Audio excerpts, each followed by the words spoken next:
السلام عليكم ورحمة الله وبركاته. ازيكم عاملين ايه؟ يا رب يكون الجميع بخير ان شاء الله. النهارده هنصلح مع بعض اللمبه الليد دي. تمام، شايفين اللمبات دي كلها محروقه. فيهم ليد واحد هو اللي اتحرق فبوظ كل الليدات دي. تمام، فاحنا دلوقتي هنصلح مع بعض اللمبات ديت في البيت باسهل طريقه ممكنه. طيب انا دلوقتي عايزه اعمل اختبار عشان اشوف اللمبات دي شغاله ولا لا. تمام، انا هجيب هنا كده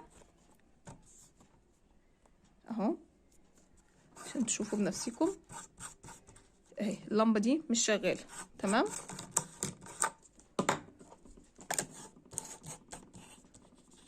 اهي ودي كمان مش شغاله.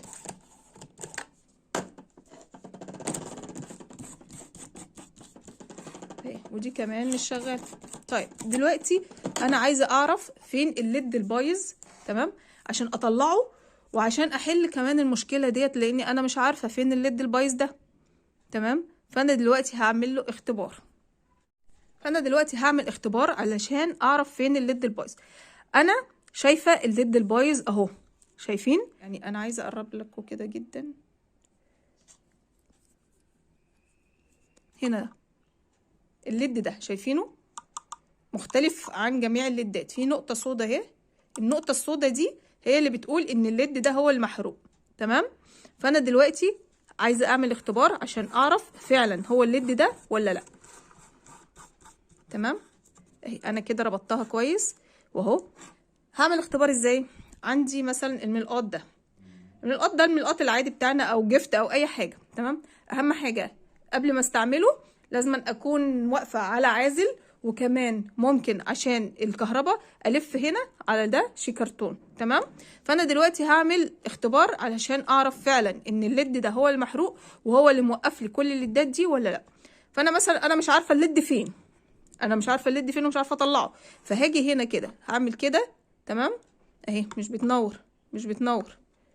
بتنور عشان كده ايه اهو، شايفين مش بتنور. طب انا خلاص عرفت ان الليد اهو، شايفاه ان الليد ده اللي هو فيه النقطه السوداء دي.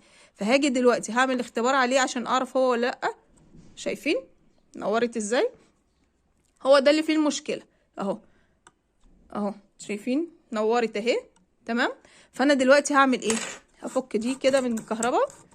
تمام، وهاجي بنفك صغير زي كده، فك عادي صغير زي كده، وهشيل الليدة دي بالراحة. هشيلها خالص لاني انا مش محتاجاها. تمام، عشان هغيرها، فهشيلها كده بالراحة عشان اطلع القصدير بتاعها اللي تحت، عشان الحم مكانها قصدير تاني جديد. اهي انا بصوا شلتها خالص اهي، فظهر معايا ايه اهي. شايفينها هي اتفتتت خالص اهي. اهي شايفين ظهرت معايا اهي. فانا هنضفها بقى، هنضف مكانها، اخلي بس القصدير بس. هشيل اي بواقي من الليد اللي كان موجود قبل كده، هشيل خالص عشان ايه يبقى نضيف اهو. شايفين اهو هو ده. مش عايزه اي بواقي خالص من الليد القديم، فهنضفه كده كويس. خلاص كده تمام. وهاجي بعد كده هعمل ايه؟ عندي مكوة اللحام دي. تمام، موجودة في كل بيت. لو مش موجودة عندك مفيش مشكلة خالص. عندي مكوة لحام وجزء وقطعة قصدير. تمام، القصدير ده موجود عند محلات الكهربائية. ممكن تقولي له عايزة قطعة، عايزة لفة، براحتك. لو انت ما عندكيش الكاوية دي هعمل ايه؟ مفك، اي مفك عادي، وبتسخنيه على النار، وبعد كده بنلحم بيه القصدير ده. تمام، انا دلوقتي هسخن الكاويه وهنلحم مع بعض القصدير.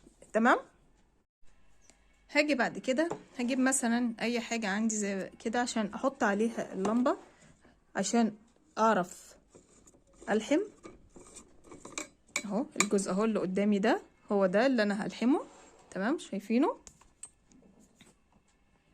اهو. هجيب القصدير. تمام،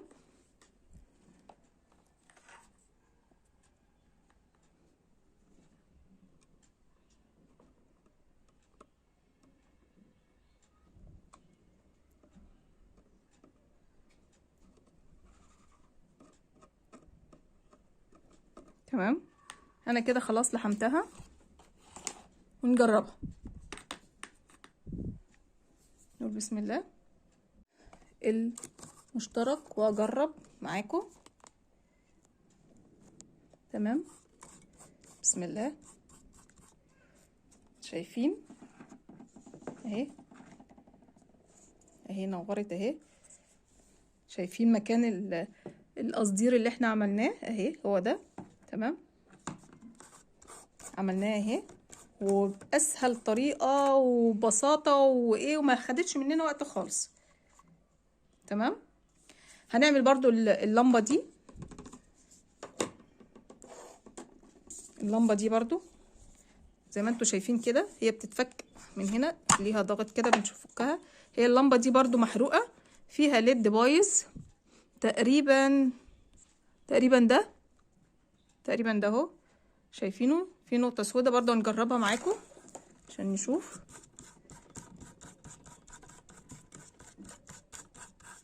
اهي مش شغاله. طيب عشان نشوف ونتاكد فعلا ان هو ده الليد البايظ زي ما وريتكم، هنجيب الملقاط. بصوا، لا مش هو ده اهو. شايفين هو ده اهو. فانا دلوقتي هشيل الليد ده ماشي، وهعمله زي التاني بالظبط.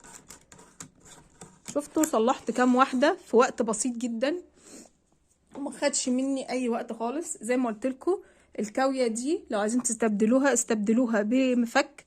ممكن ممكن لو انتوا ما عندكوش كاويه مش عايزين تستخدموا المفك، بتجيبوا بعد ما بتطلعوا اسمه ايه ده، الليد من هنا، بتجيب الولاعه وقطعه القصدير واهو بتسخن. بصوا بيسخن معاكم، فانتوا طبعا هتسخنوا تقوموا منزلينه على طول وبالمفك، وتقوموا حاطينه على قطعه الايه الليد هنا. تمام. هنشوف مع بعض دلوقتي. هنصلح اللمبه التانية. احنا قلنا ده، فهنعمله كده.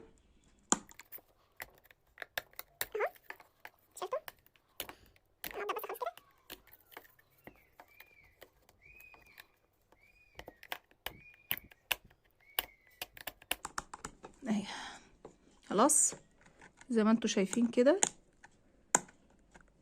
نضفت خالص الليد القديم اهو. شايفين ده الليد القديم اللي كان بايظ. تمام. وهنعمل مع بعض زي ما قلنا. هنجيب الكوبايه، هنحط هنا اللمبه. تمام. واحطها عشان اعرف الحمها. هنلحم مع بعض.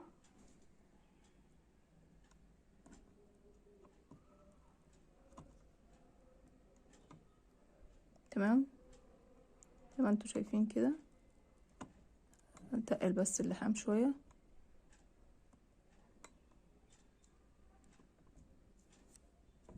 خلاص هنجربها برضو مع بعضينا. نقول بسم الله. نجيب بسم الله الرحمن الرحيم.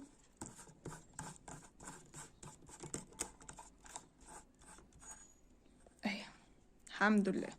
شايفين اشتغلت اهي. تمام.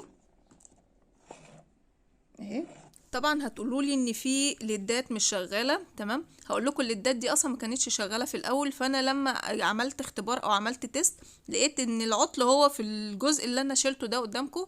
ودي اللمبه التانية برضو اللي انا صلحتها في الاول، برضو هتلاقوا في ليد بايظ فيها مش شغال اصلا، ما كان في الاساس، بس برضو هو العطل كان في الليد اللي احنا صلحناه اللي كان فيه النقطه السوداء ده. كده انا بطريقه بسيطه صلحنا مع بعض اللمبات. تمام.